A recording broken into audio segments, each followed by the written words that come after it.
have to. It's not like a, otherwise your ego gets the better of you and then you wonder why, you know, why you're being chased down, why you're not okay. Hi, Lola, the trees. Jordan Matua. Music by strumming the 6th string. Are you both in Australia? No. Yeah, me and Geneva are. I'm in Australia. I call Australia home now because I've been here half my life. What's your fellows recognition on finally that's been over there for so long that they have to return home to be grounded? Us as Māori, we're really good at adaptation. So we adapt the environment that we always been put in. And then it's not so, like for me, it was, before I moved, I already knew my whakapapa, I knew where I come from, she was pretty solid before I came over, when I was 20. So I had a solid foundation. Yes. And, when I came over, I only had $500 to my name and probably like a backpack full of clothes and just an ambition of doing whatever, I didn't know what, I didn't have no plan. When I came over here, all I knew was coming and getting good money. That was it. But when you've been there for say so long, does that place feel like home? So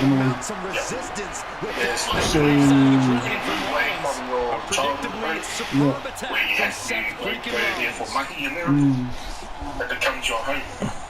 So why aren't our indigenous people born from that land? Because I know there's heaps. I've got family that's Australian born. Our family's so encouraging for them to come here. Well, really, technically, this isn't their house. Yep. It's an individual choice too. Like with my kids, like I don't tell them that they're Australians, but I know a lot of immigrants who come here and have their kids. They tell their kids that they're Australians, and this is for my own sake because they're not Australians, they're New Zealanders, Nigerians. And they know that. And I asked them where they're from, and they say New Zealand, Nigeria. And we live here, we respect the land here, and we live here. And this is our home for now. But you two are from New Zealand and Nigeria. And that's a choice, but a lot of people don't like that I'm doing that to my kids because it's confusing them. And I said, well, you know what, they're my kids. And they have to know where they're from. Otherwise, they're going to be looking for it when they grow up. They'll look for it. They'll start questioning, where am I from? How come? So, is that the same say if like you're born? Because like for me, I was born in the Waikato, but my family's from Ngāpuhi. So how does that dictate where you're from? Well, see, it's up to you. It's up to your parents what they taught you about who you are. Like I'm making sure that my kids never have to question where they're from. They know where they live, they know where they're from, they know where they are. And they don't need anybody to tell them who they are, not even a piece of paper. And I feel like that comes down to me and the way I teach my children. And because they don't say they're Aussies. And to me, because we're not. I'm not an Aussie. If I had an Aussie partner, maybe. Yeah. But it's when they get older. It's when they get older. Well, I tell my girl, she's a sunshine baby. Because, she's born on the Gold Coast. But even that, we made sure that, before her mum passed away, that we took her to Ruatāruna. Is that where you're from? It's where my ex-partner also. It's not Bill. Bill, yeah. Is it? Yeah, Bill Elton. Oh. So we made sure that, take it to Ruatāruna and back to Te Aroha to the roots. So she knows, she has an idea where she comes from and has a picture in her head. So she has a sense of belonging and connection, like you said, bro. It's got to have that connection. And because now that she's growing up as a teenager, she has a real confidence about herself. You know, so she's proud to be who she is. Māori Australian, Australian Māori or whatever. However she wants to say it. Yeah. What do you reckon, brother? I love the truth on our Australian farming. These superstars are earning all of the respect. Yeah. How do you, like, you know how most of us Māori people tell our Australian born family to come home because this is their whenua, but technically they're born over here, so that's their whenua in the way. How does that, you know, how do you, yeah. She's there, she sees everybody got a tāmoko at the school. She goes, oh, a tāmoko. Yeah, you can have one. She goes, oh, yeah. I mean, but you gotta say your whakapapa, you gotta speak Māori, you gotta do things. First, if you want a tāmoko, you have to go back to your marae and get it. Get it, yeah. You know? Is that the moko kaua or just any tāmoko? Just any tāmoko, you know. Moko kaua is what she's, what do they call it? She's allowed to have it. Yeah. You know? That's their. He gets back into the ring. I think they're the most beautiful people on the planet. You know, having a moko kaua. So effective. Big forearm. And you reckon Matua? It's amazing how many Oh, looking for it. giving them a drop. Yeah.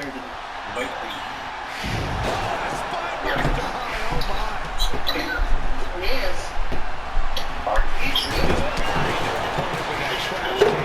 When you hold the lip stuff, is that saying that you are more competitive?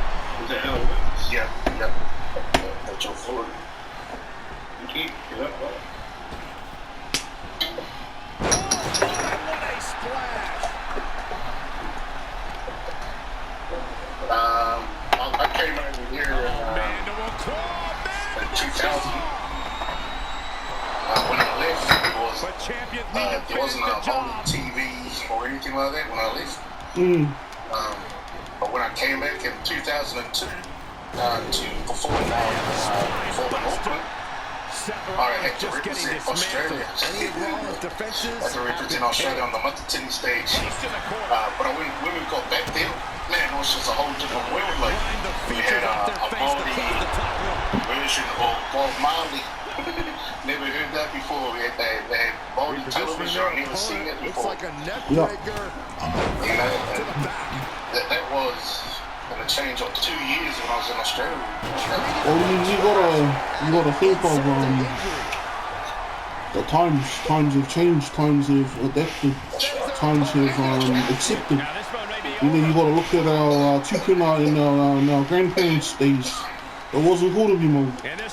You know, some of our grandparents have the most beautifulest Māori names, but they'd rather be known as Richard, James, David. You know, mine. The Pākehā has to get out of the way. It's like their time is up, you know? Like they've maxed out their time, and it's time for Indigenous to come back and start running the place. And I mean in a place where we have to work together. And that's going to be another long time. It's going to be a long time because our people don't work together. We don't collectively work together. And we still condition with our people that needs to come back. But Pākehā needs to get out of the fucking way. And a lot of spaces where they used to dominate. And it starts in the government too. You know, you see it, that young Kāna Rakiti Clark. You know, she's my age, or younger than me. She's out there being vocal about who she is and where she's from. Yeah, she's fucking awesome. And we're going into these spaces really dominating, and because it's like our time. It's our time.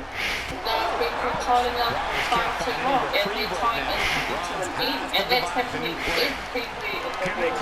Indigenous people are actually rising up in all of their countries and taking over. This whole systematic hasn't been working for our people for centuries. And we are a byproduct. We're a byproduct of what governance, being governed like by, you know, I don't like to use it because I don't like the colonization, you know. At the end of the day, it's acceptance. Accepting your whakapapa. Not on our part. No. It's the world. It's world renowned.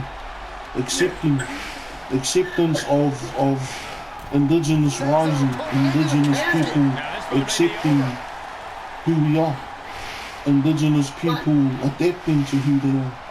Because I come from a lineage of, yes, I'm Māori, but the world we live in is Pākehā, where I'm from. And I feel disconnected because for so long I didn't even know the ways of my people. And it is a big thing with our city living family. They don't know the ways of tikanga between right and wrong, and all that kind of stuff when it comes to marae-based everything. Like you put a city kid in a marae, they look lost like a lost puppy. You know what I mean?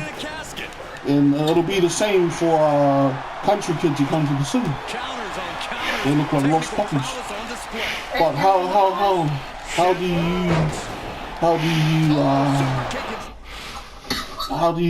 do you bridge those generations?